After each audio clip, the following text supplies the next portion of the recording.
In the last video, we made an important distinction between creation order and hierarchy.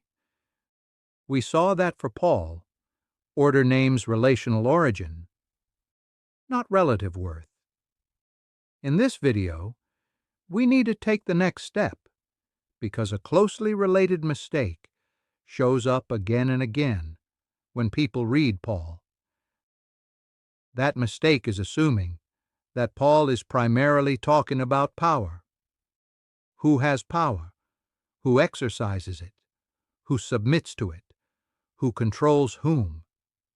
Modern readers are trained to ask these questions almost automatically.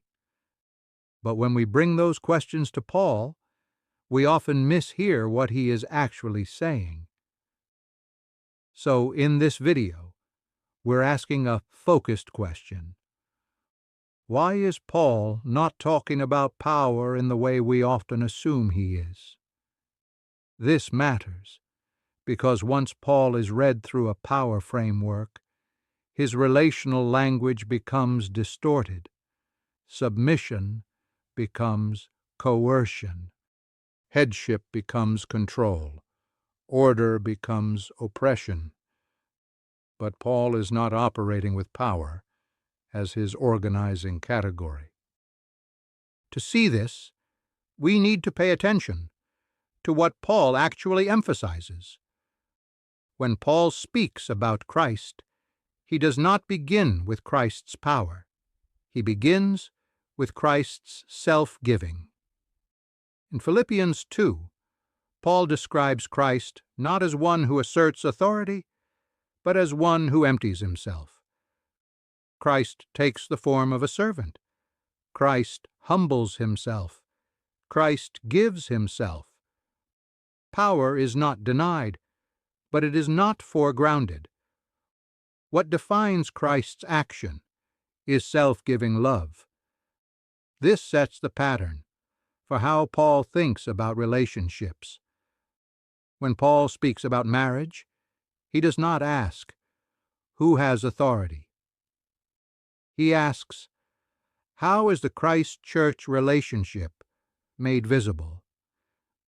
That is a different question entirely. Christ does not relate to the church by issuing commands and enforcing compliance. Christ gives himself. Christ nourishes. Christ sustains. Christ acts for the good of the other. So when Paul tells husbands to love, he is not assigning power. He is assigning responsibility. And when Paul tells wives to respond in reverence, he is not describing subjugation. He is describing fitting response. Power language flattens this. It turns relational movement into control dynamics. The same is true in Paul's teaching on worship. In 1 Corinthians 11, Paul does not ask who controls the gathering. He asks whether worship visibly aligns with relational truth. His concern is not dominance, but coherence. What does this practice say? What story does it continue to tell? Does it reflect creation and redemption, or does it distort them? These are not power questions. They are meaning questions. Paul is consistently concerned with whether relationships, practices, and actions tell the truth about God. This is why modern power frameworks often misread Paul. Power frameworks assume that order exists to manage control. However, Paul assumes that order exists to preserve truth. That is a fundamental difference. Power frameworks ask, who wins?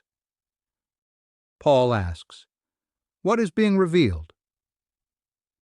Power frameworks ask, who has the upper hand?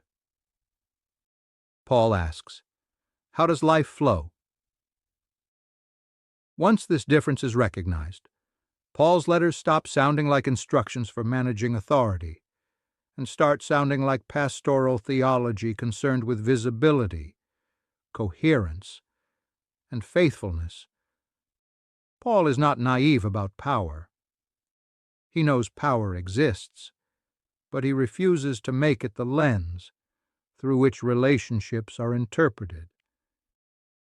Instead, Paul reads relationships through Christ, through self-giving, through origin, through return, through love that moves outward and response that moves back.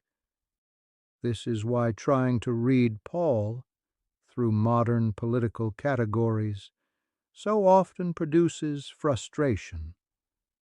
Paul is doing something older, deeper, and more theologically grounded.